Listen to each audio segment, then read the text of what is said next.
25절부터 35절까지 교독하겠습니다.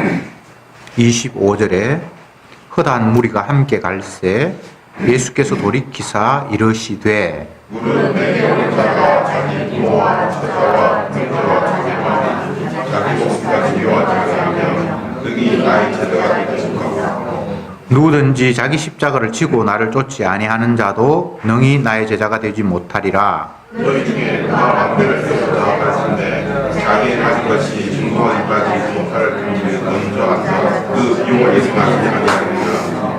그렇게 아니하여 그 기초만 쌓고 능히 이루지 못하면 보는 자가 다 비웃어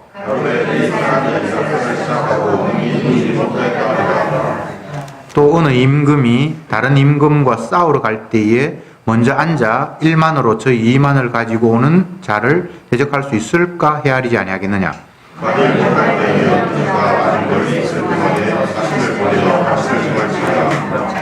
이와 같이 너희 중에 누구든지 자기의 모든 소유를 버리지 아니하면 너희 네 제자가 되지 못하리라. 소금이 있는 것이나 소금도 만일 그 맛을 잃으면 무엇으로 차별하리요.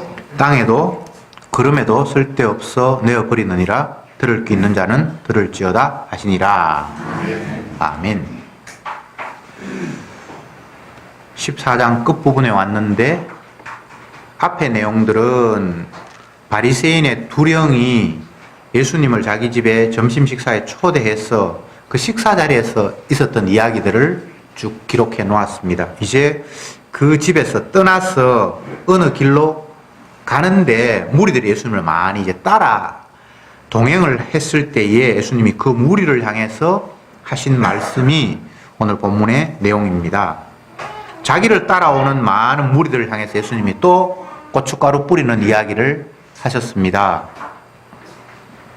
무릇 내게 오는 자가 자기 부모와 처자와 형제와 자매와 및 자기 목숨까지 미워하지 아니하면 능히 나의 제자가 되지 못하고 나를 따라오려거든 너희 가족, 친척, 형제, 자매 심지어 자기 목숨까지 미워해야만 나를 따라오는 제자가 될 수 있다라고 예수님이 따라오는 무리를 향해서 일갈하는 그런 말씀을 하셨습니다.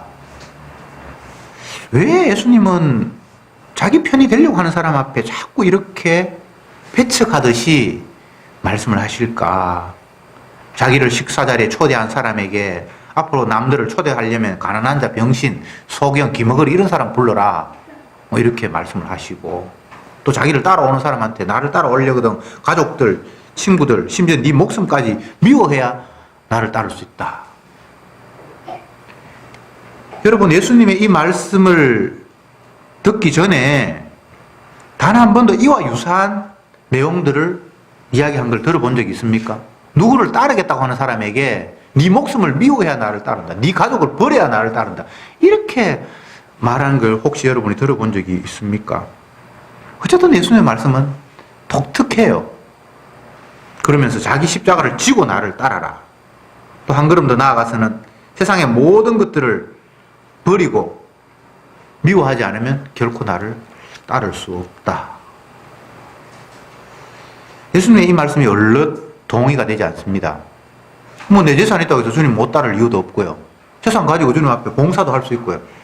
일부는 주님 앞에 쓰고 일부는 나를 위해서 쓰고 얼마든지 있어도 주님 따르는데 큰 문제 없잖아요. 그리고 굳이 가족을 미워해야만 주님을 따를 수 있습니까?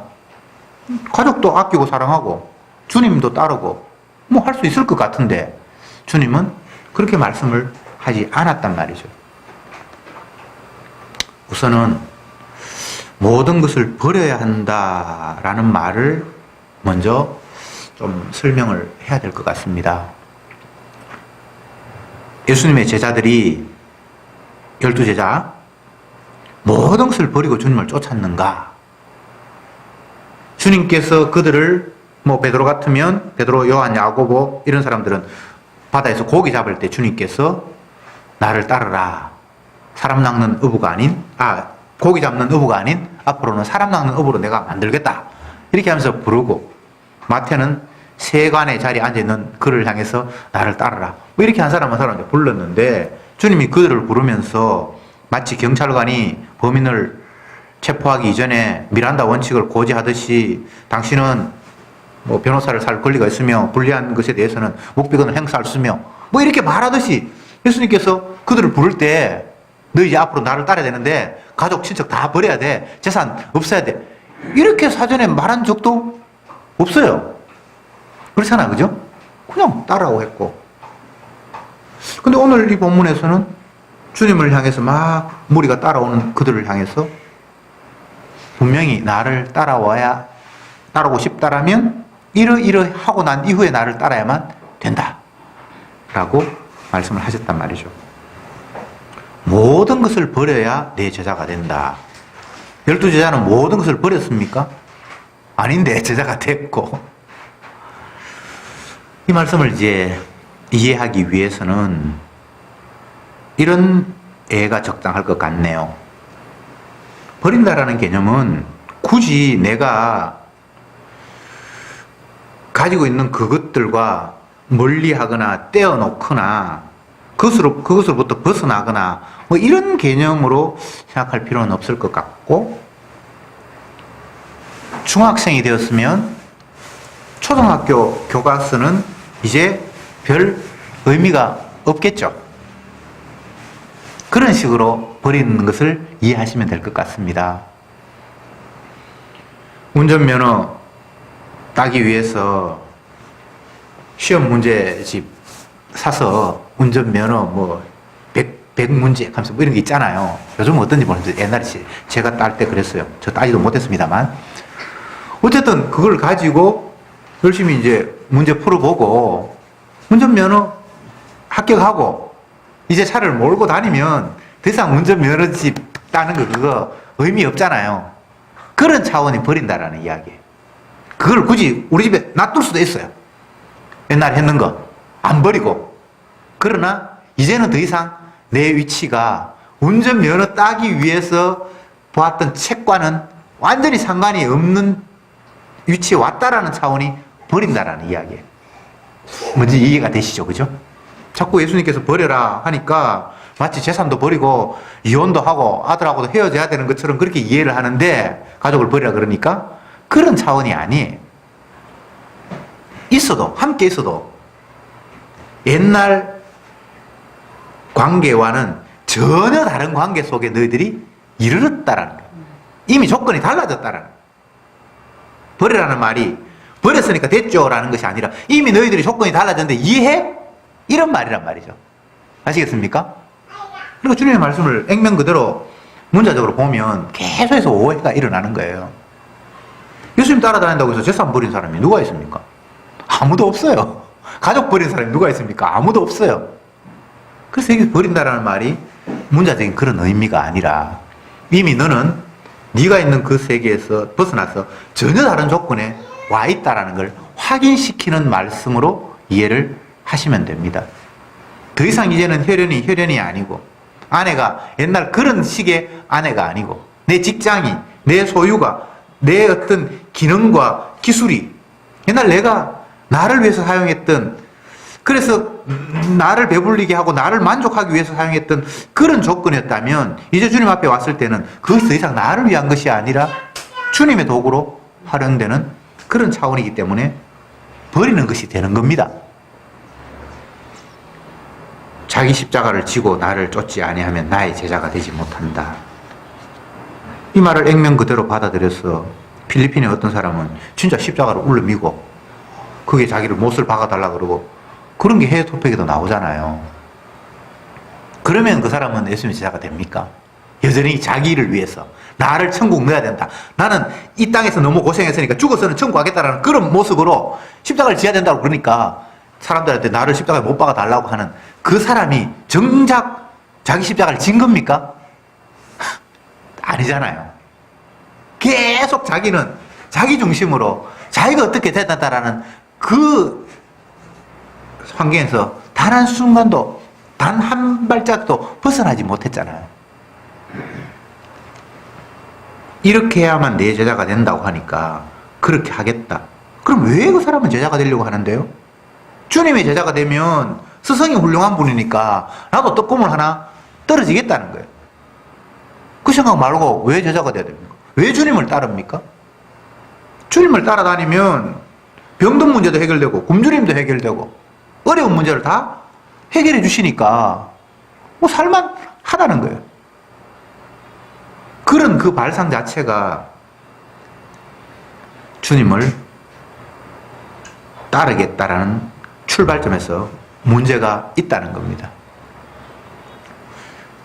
그러면서 주님께서 예를 든 이야기가 어떤 사람이 망대를 짓는데 망대가 어려우면 뭐 건물 하나를 빌딩을 하나 지으려고 그러는데 10층을 짓는다 그러면 이 뭐 200평 땅에 10층을 짓는다 그러면 충분히 돈이 얼마나 들 것인지를 계산을 해서 내가 가진 것으로 10층을 충분히 지을 수 있겠다고 시작해야 예산이 나와야 건물을 짓는 걸 출발하지 않느냐.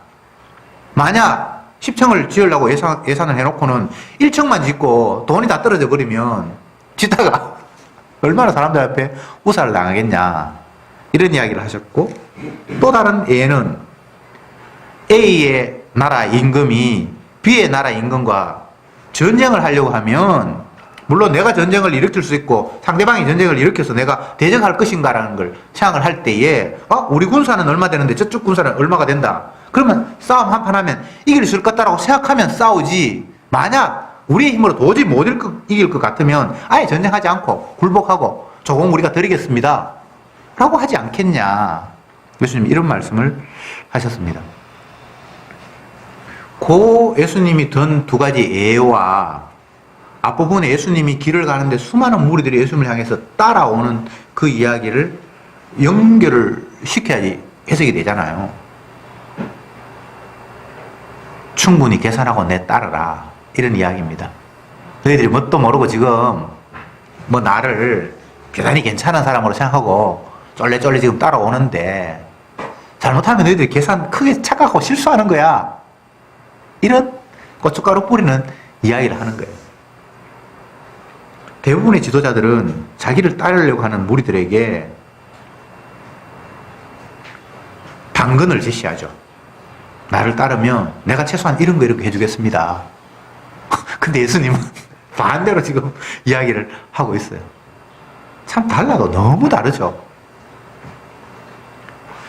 이걸 바꾸어 이야기하면 너희들이 결심하고 계산하고 따르려고 해서 나를 따를 수 있는 사람은 아무도 없다는 이야기를 주님이 하고 계시는 겁니다. 결과적으로 이야기하면 주가 그를 끌어당기지 않으면 누구도 주님의 제자가 될 수 없다는 걸 말합니다. 그리고 우리가 할 게 아무것도 없어요. 내가 의지를 가지고 뭘 해야지. 그렇게 하면 무엇이 되겠지. 내가 원인이 되어서 어떤 결과를 낳는 건 없어요. 주님이 어떤 원인을 제공해서 결과가 우리에게 주어지는 건 있어도 내가 원인이 되어서 내 결과를 낳는 게 하나님의 나라, 이 세상, 이 전체에서는 주님이 주가 된 세상에서는 있을 수 없는 거예요. 그래서 우리는 원인을 눈에 보이는 땅, 나에서는 찾을 수 없는 결과를 우리가 날마다 따먹고 살아가는 거예요. 누가 예수를 믿었다면 너 어떻게 예수 믿었는데 그러면 땅에서는 원인을 찾을 수가 없는 거예요. 아시겠습니까? 주가 믿게 하셔서 믿었던 것 뿐이지 내가 진리 찾으려고 애 많이 썼다. 세상에 수많은 책들도 읽었고 뭐 진리라고 하는데 내가 종교 다 찾아가 봤는데 다 엉터리던데 교회 와 보니까 그게 진리더라. 그래서 내가 예수 믿었지. 이거 말자 거짓말입니다. 자기가 원인이 되어서 자기가 결과를 얻는다는 것은 성경에 아예 없는 논리예요. 결과는 우리가 맛보고 누리지만 그 원인은 나에게서 찾을 수 없고 땅에게서 찾을 수 없고 보이지 않는 주님이 원인이 되어서 결과를 우리에게 주신 거예요. 이 땅에 왜 태어났는데? 나에게는 원인이 없어요. 땅에서는 원인이 없어요. 못 찾아요. 성경에서 특별히 필요한 사람들을 주님이 이 땅에 보내시면서 그 엄마가 임신하지 못하는 여자였다라고 얘기해놓고는 나중에 보내잖아요. 그게 굳이 그 사람에게만 해당되는 이야기가 아니라 모든 인간이 다 그런 식으로 태어났어요. 태어날 수도 없는 사람이 주님이 목적하고 필요하셔서 이 땅에 보내신 생명들이에요. 그래서 원인을 땅에서 찾아서 이런 결과가 왔구나라고 더듬을 수 없게 되어 있습니다. 그러니까 다 주님이 하신 일이에요. 지금 여러분들의 모습이 여러분 스스로 초라하게 느낄 수도 있고 뭐 자랑스럽지 않을 수도 있지만 그 원인을 제공하시는 분이 주님이시니까 그 결과도 그런 식으로 받아들이면 안 돼요. 너무나 귀한 거예요. 이건 단순히 A와 B를 비교해서 내가 비교 우위에 섰다라고 해서 귀한 것이 아니라 주님이 자기 목적을 이루기 위해서 오늘 이런 결과가 나에게 주어졌다라는 차원에서 귀한 거예요. 성도는 어디를 가나 무엇을 하나 주님이 원인이 되었기 때문에 그 자리는 찬송의 자리요 감사의 자리가 되어야 돼요. 그런데 어리석게도 자꾸 우리는 내 주변과 나의 모습을 비교하잖아요. 저 사람은 저런 자리에 있는데 단지파 같은 사람들은 남들은 좋은 땅 차지하는데 우리는 왜 이렇게 이 땅 이렇게 힘든 땅을 분배해 줘서 심지를 뽑아서 이렇게 힘들게 살아갈까? 그게 지금 비교가 잘못됐잖아요. 사람들이 웃고 우는 이유는 주님의 뜻이 성취되었다는 것 때문에 웃고 우는 것이 아니라 내가 다른 사람과 비교했을 때 나는 상당한 위치에 왔다는 사실 때문에 웃고 반대로 너무나 비참한 처지에 이르렀다는 것 때문에 울어요. 전혀 웃고 우는 이유가 주님의 말씀과는 상관이 없어요. 어떤 사람이 욥기를 읽으면서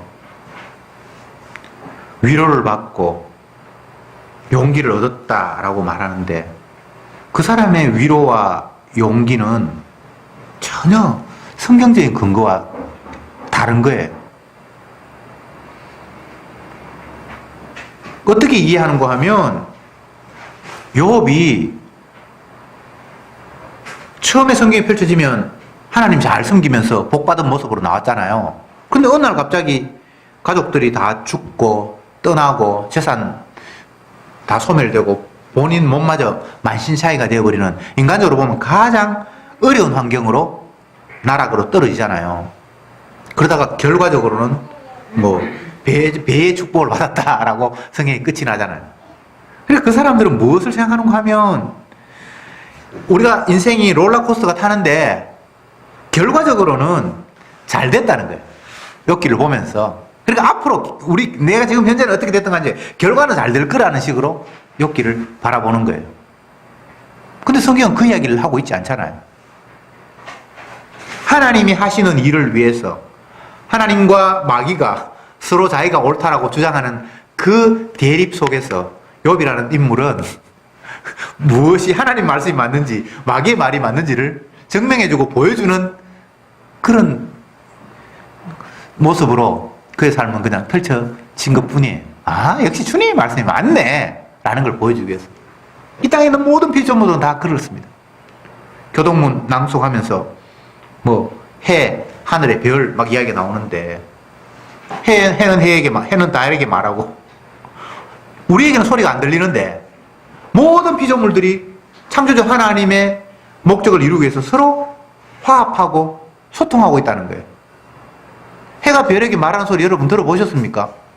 천둥이 그렇잖아요.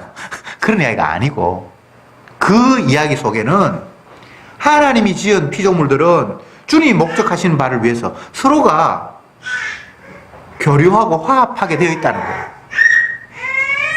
해가 자기 목적을 위해서 지 마음대로 움직이거나 달이 자기 목적을 위해서 지 마음대로 움직이는 것이 아니라 자기를 만든 그분의 뜻을 이루기 위해서 서로가 화합하면서 조화롭게 세상은 돌아가고 있다는 거예요. 그런데 유독 하나님의 형상으로 지원받은 피조물들이 거기에 조화를 이루지 못하는 거예요. 세상의 모든 피조물, 인간을 제외한 모든 피조물들은 주님의 창조 원리에 거스리는 삶을 살지 않습니다. 순종하며 살아요. 그런데 비단 인간만은 하나님의 창조 질서를 거스리는 존재가 됐어요. 이게 참 무서운 거예요. 왜? 이유는 선악과를 따먹기 때문에 하나님처럼 되려고 했던 겁니다. 그게 우리가 이 땅을 살아가면서 엉뚱한 짓을 하는 이유의 전부예요. 선악과 따먹기 때문에 그 짓을 하고 있는 거예요. 스스로 하나님이 되려고 했기 때문에 지금 그 짓을 하고 있는 거예요. 그게 성경적인 이유예요. 왜 저 사람은 저렇죠? 선악과 따먹기 때문에 그래. 그리고 그걸 더 구체적으로 이야기하면 지가 지금 신이 되려고 하고 있는 거예요. 자기가 가장 높은 자리에 들어가서 주가 되려고 하고 있는 거예요. 주님이 계신데도 불구하고 그분은 인정하지 않고 내가 주가 되어서 내가 원하는 대로 하고 싶기 때문에 그 행동들이 그렇게 빚어지는 거예요. 뭐 대한항공의 그 사람들 가족들만이 아니에요. 저와 여러분들이 그 정도의 재물을 가지고 그 정도의 권한을 가지고 있었으면 똑같은 상황에서 그런 짓을 할 수밖에 없는 것이 인간들이에요. 뭐 그 사람들 칭찬하려고 내가 두둔하는 게 아니라 인간의 모습이에요. 다 신이 되고 싶은 마음. 아예 내 처지가 누구에게 명령할 만한 그런 처지가 못 되는 사람들은 마음속으로만 있지 그걸 겉으로 표현을 잘 못 해내지만 그래도 어느 정도 권한이 있어서 자기가 마음대로 할 수 있는, 사람을 부릴 수 있는 그런 위치에 가면 신처럼 행동해요. 나이가 어려도 나이 많은 사람한테 반말 찍찍하고 함부로 명령하고 막 집어던지고 지 뜻대로 순종을 안 해주기 때문에 손발이 척척 맞아서 내가 한마디 하면 착착 움직여줘야만 이게 내가 신처럼 되는데 명령대로 안 하니까 화가 막 나오는 거예요. 그 녹음 같은 그런 걸 들어보면 정말 보통 사람들의 상식으로는 왜 저런 사람이 저렇게까지 흥분할까 이해가 안 되죠. 근데 그 자리에 가면 그래요. 웬만한 일들은 다 순종하면서 그들이 잘했는데 당연히 순종해야 된다고 생각하는데 그들이 순종하지 않았을 때 뚜껑 열리는 거예요. 너무 화가 나는 거예요. 다시 본문으로 돌아가서 왜 사람들이 예수님을 쫓을까요? 주님이 가는 길에 왜 무리들이 이구동성으로 몰려들었을까요? 예수님이 뭐 아이돌 가수처럼 인물이 잘생겼습니까? 노래를 잘합니까? 춤을 잘 춥니까? 주님은 자기들이 원하는 모든 것들을 다 가지고 계신 분이에요. 병자를 말 한마디로 치료해버리고 굶주린 무리들에게 1인분 도시락으로 5,000명을 먹이기도 하고 또 서기관 바리새인 종교적인 지도자에게 늘 기죽으면서 억눌려 있었는데 예수님은 그들을 오히려 더 짓밟아 버리면서 자신들의 위치를 높여주기도 하고 여러 측면에서 예수님이 매력이 있는 거예요. 기분 좋은 거예요. 서민들 입장에서 봤을 때. 그래서 예수님 따라다니면 내가 원하는 일을 이룰 수도 있겠다라는 기대와 희망. 그런데 주님은 그런 자들에게 그 기대와 희망이 뭔가 지금 잘못됐다라고 계속해서 다시 한번 너희들 계산해봐. 너희들 지금 뭔가 나에게 대해서 착각하고 있어. 나를 따라다니면 먹는 문제 해결되고 나중에 뭐 천국 가고 또 이 땅에서 질병이나 어려운 육적인 고통 문제를 다 해결할 줄 알고 나를 따르는데 아니야. 나는 이 땅에서 사람들에게 잡혀서 가장 비참한 모습으로 죽을 거야. 그래도 나를 따르겠니? 라고 다시 한번 그들에게 너희들의 출발, 동기가 문제가 있다고 주님께서 말씀을 하시는 겁니다. 어느 누가 자기의 가진 모든 것들을 버릴 수 있습니까? 버리고 난 이후에 나를 따르라고 말씀하셨는데 따르는 거는 나중 문제고 버리는 것 자체가 안 돼요. 자기가 가진 모든 것들을 버릴 수가 없어요. 사람들은 심지어는 자기 목숨마저 버려 그러는데 어떻게 그게 가능한 일입니까? 그러니까 주님의 말씀은 너희들이 나를 따를 수 없다는 이야기를 하고 계시는 거예요. 예수를 믿어요. 그건 있을 수 없는 이야기예요. 그 이야기가 믿음이 한 겨자씨만한 믿음만 있으면 산을 옮겨서 바다에 빠뜨려 해도 될 것이오라는 그 말이에요. 산을 옮기는 믿음이 누구에게 있습니까?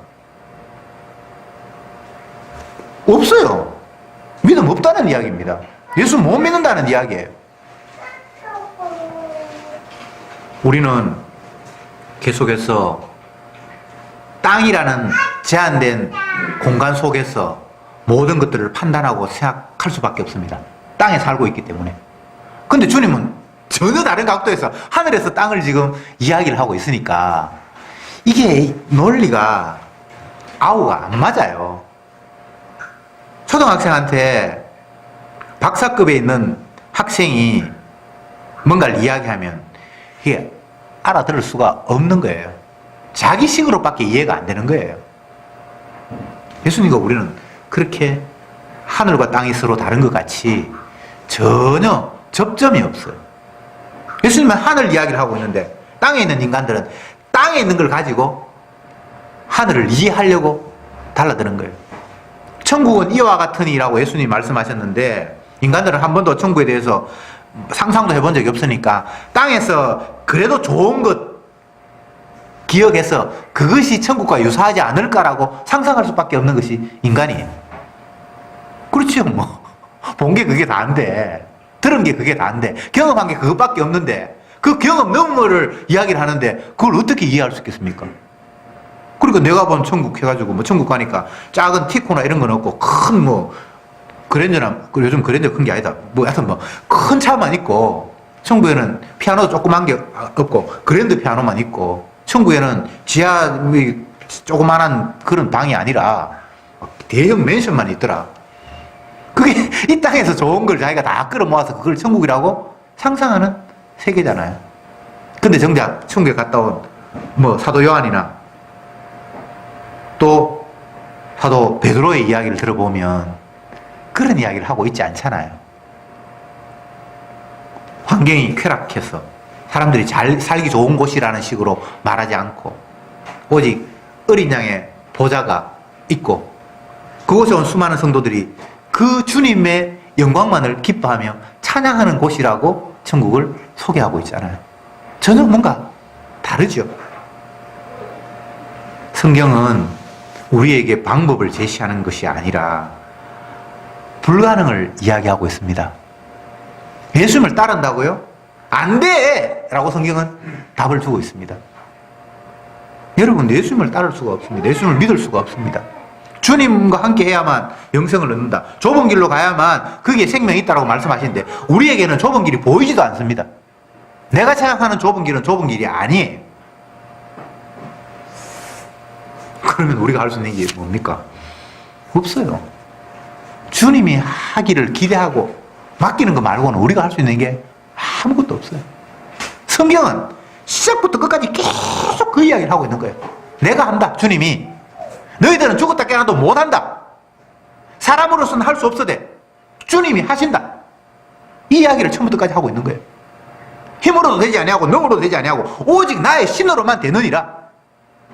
그 이야기를 주님이 하시고 싶은 거예요. 근데 우리는 성경을 보면서 주님을 따르려면 자기 십자가를 지어야 되고 가족들을 버려야 되고 심지어는 자기 모든 소유를 버려야 하는구나. 그러면 내가 한번 해봐야지. 십자가도 한번 져보고 내 재산도 한번 팔아보고. 아니에요. 안 된다는 이야기를 하고 있는 거예요. 너희들은 죽었다 깨나도 너희들의 능력과 힘으로 나를 따른다라는 것은 불가능하다라는 이야기를 성경은 하고 있는 거예요. 그래서 말씀을 순종한다는 건 있을 수 없어요. 안 돼! 너희들은 죽었다 깨나도 안 돼를 이야기하고 있는데 그 이야기하기 위해서 주님께서 이런 말씀을 하셨는데 자꾸 실천한다는 거예요. 어떻게 주님의 말씀을 실천합니까? 율법이 우리에게 요구하는 바는 너희들은 죄 아래 갇혀있다는 걸 확인시켜 주는 건데 나는 말씀을 순종했다. 100%는 아니어도 나는 한 50%는 순종했다. 전혀 방향이 다른 곳으로 가고 있어요. 어떻게 말씀을 순종합니까? 안 된다는 이야기를 주님 하고 있는데,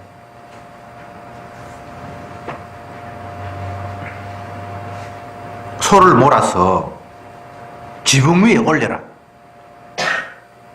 이건 안 된다는 이야기를 주님이 하고 있는 거예요. 소를 몰아서 어떻게 지붕 위에 올립니까? 주님 말씀은 이런 거예요.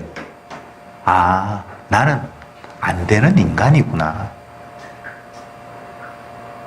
그래서 우리 스스로의 가능성을 배제하고 나는 죄인이구나. 주님이 기뻐하시는 거 나는 도저히 할 수 없는 존재이구나. 주님을 따르려고 하는 사람의 마음 자세가 버리려고, 자기의 모든 것을 버리려고 따르는 게 아니에요. 그거 지키고 더 많아지려고 따르고 있잖아요. 가족이 더 화목해지고 온 가족이 다 건강해지고 뭐 어쨌든 더 좋아지는 것을 목적을 향해서 주님을 따르는데, 주님은 그를 향해서 그거 반대로 하고 나를 따라 그러니까 너희들은 죽었다 깨어나도 그 마음 가지고 나를 못 따라, 이 말을 하고 계신다 이 말이죠. 그러니까 이게 얼마나 감사한지 몰라요. 이 이야기가, 내가 안 된다라는 이야기가 성도에게는 감사함으로 다가와요. 왜? 어차피 내가 하는 것은 항상 미흡이에요. 모자람이에요. 결핍이에요. 여러분 서로 상상을 해보죠. 모르겠습니다. 여러분이 상상하는지 모르겠는데 제가 상상해요.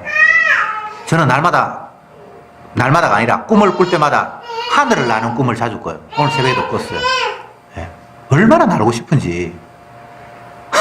참 이상하죠. 이게 초등학생들이 꾸는 꿈인데 나이가 이거 50이 넘어가지고 60을 바라보는 사람이 하늘을 나는 꿈을 꾼다는 게 진짜 웃기는데, 유치한데, 그만큼 이 땅에서 내가 이루고 싶은 걸 갖다가 못 이루는 데 대한 불만이 있는 것 같아요.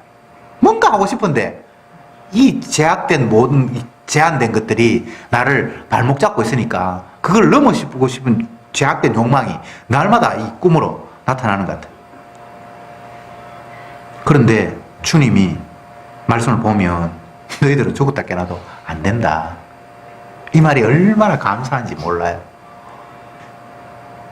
한번 해봐 라고 만약 주님이 말씀하셨다면 그때부터 우리는 정말 피곤할 거예요. 그거 이루기 위해서 노심초사하고 걱정하고. 우리 애가 아직 직장에 들어가지도 않았는데 10명 뽑혔는 가운데 그 가운데 도태되면 어떡할까? 지금 벌써부터 그 걱정. 참 인간이 웃기죠. 끝없는 경쟁. 그래서 살아남아야 된다는 거. 그래서 제가 이 얘기를 했어요. 성도는 이 세상에서 사람들과 경쟁해서 싸워서 이기는 사람이 아니라 주님이 살아계심을 보여주는 도구로 살아가는 자다. 그 성도는 누군가 경쟁하거나 싸우거나 해서 쟁취하는 그런 존재가 아니다. 하나님이 자기 살아계심을 보여주기 위해서 한 사람을 이렇게 두고 저렇게 두고 장기판에 알처럼 그냥 우리는 이 땅에 그렇게 살아가는 사람이다.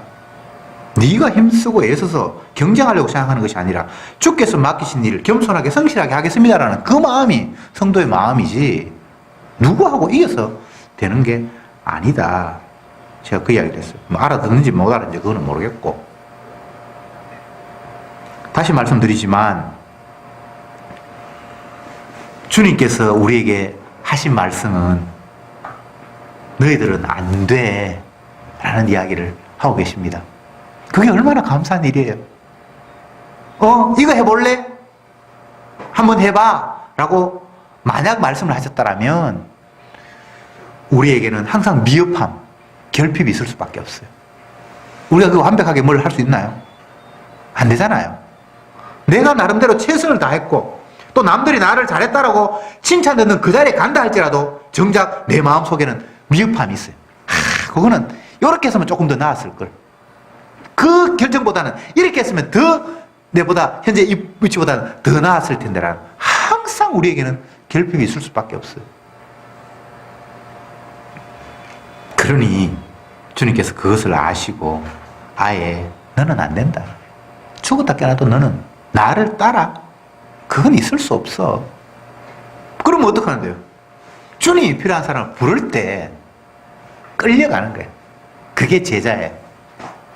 내 자발적으로 내 모든 것들 버리고, 가족들 버리고, 나 자신의 소유도 버리고, 심지어 내가 내 십자가를 지고 주님을 따를 수 있는 사람은 없어요. 그러니까 여러분, 버릴 생각도 하지 말고, 따를 생각도 하지 말고, 그냥 되는 대로 사는 거예요. 그런데 성도는 주님이 우리를 띠띠고, 내가 원치 않은 곳으로 강제로 끌고 가는 그런 상태가 되는 거예요. 그래서 주님이 내 제자라고 말씀하실 때, 맞습니다. 나는 주님의 것입니다. 라는 고백을 쏟아놓게 되는 거예요. 나의 나 된 것은 주님의 은혜입니다. 내가 잘났어. 내가 똑똑했어. 내가 열심을 가지고 충성을 해봤는데 그것은 예수님을 발로 차는 그런 일이었습니다. 근데 이제 이런 나를 주님이 완전히 꺾으시고 내가 원치 않는 곳으로 강제로 주님께서 끌고 가시는 상태가 되었군요. 그래서 끌려가는 그 모습 속에 내가 원치 않는 곳으로 끌고 갑니다. 원하는 곳으로 끌고 가는 게 아니에요. 인간은 날마다 엉뚱한 것 욕망하게 돼 있으니까 원치 않은 곳으로 끌고 가시는데 그 끌려가는 모습을 나의 나 된 것은 주님의 은혜입니다 라고 고백하게 되는 거예요. 이게 버림의 상태, 이게 자기 십자가를 지고 주님을 따르게 된 결과의 모습이에요. 우리가 이룰 수 없습니다. 내가 할 수가 없습니다. 그런데 주님은 자기가 원하는 제자를 이런 식으로 끌고 갈 거예요. 결론적으로 말씀드립니다. 주님의 말씀은 우리가 할 수 없는 죄인이라는 사실을 1차적으로 폭로하고 너희가 못하는 것 내가 할게 라고 자기 말씀을 자기가 이루시는 분입니다. 그래서 성경에 나오는 모든 약속은 아버지 하나님과 아들 예수님 간의 약속이고 그것은 반드시 아들이 완벽하게 이루셔서 아버지를 흡족하게 하는 그런 구도로 되어 있어요. 그 속에 저와 여러분들은 어떤 역할을 하는가? 주님의 말씀을 어기고 하나님의 말씀을 믿지 못하고 엉뚱한 길로 가는 어리석은 양처럼 각기 제 길로 가는 기능을 저와 여러분들이 수행하고 있는 거예요. 이것 말고는 다른 게 없어요. 그러면 왜 하필 그렇게 했었을까? 좀 순종하는 모습 보이면서 불순종하는 사람 지옥 보내고 순종하는 사람 천국 보내지. 이렇게 되면 주님의 보혈의 희생이 돋보이지 않아요. 그래서 다 각기 제 길로 갔는데 여호와께서 구원할 자들의 죄를 그 아들에게 뒤집어 씌움으로 말미암아 그 멸망받을 자가 구원 얻는 식으로 주님이 약속을 하셨어요. 왜 그렇게 했는가 묻지 마세요. 그게 주님의 방법이에요. 홀로 영광 받기 위해서. 구원받은 자의 영광이 아니라 구원한 자의 영광을 위해서. 한마디 마지막으로 하고 마치겠습니다. 예수님은 자기 희생을 통해서만 자기 백성을 건지십니다. 결코 구원받는 사람의 조금의 공로도 거기에는 들어가는 걸 용납하지 않습니다. 그래서 저와 여러분들은 공로 자랑할 게 없어요. 오로지 주님의 약속 때문에 당신의 희생, 당신의 피 흘리심, 당신의 저주받으심 그것으로만 나를 건졌다라는 사실을 오늘 다시 한번 본문은 이야기하고 있고 그 사실을 알면도 불구하고 우리는 우리 스스로 주님의 원하시는 길을 걸어갈 수 없다라는 사실을 다시 한번 고백해 주시기 바랍니다. 기도합시다. 주님, 감사합니다. 주가 우리에게 주신 말씀은 어떤 것이든 우리가 실천할 수 없는 완악한 죄인이라는 사실을 확정지어 말씀하십니다. 말씀을 읽으면서 죄인된 내 모습을 날마다 인정하며 고백하는 은혜가 있기를 원합니다. 나는 할 수 없는데 그래서 그것으로 모든 것이 끝나는 것이 아니라 주가 대신 이루셔서 주님이 이루신 것을 우리의 것으로 인정하시고 부르시는 그 사랑 다시 한번 감사드립니다.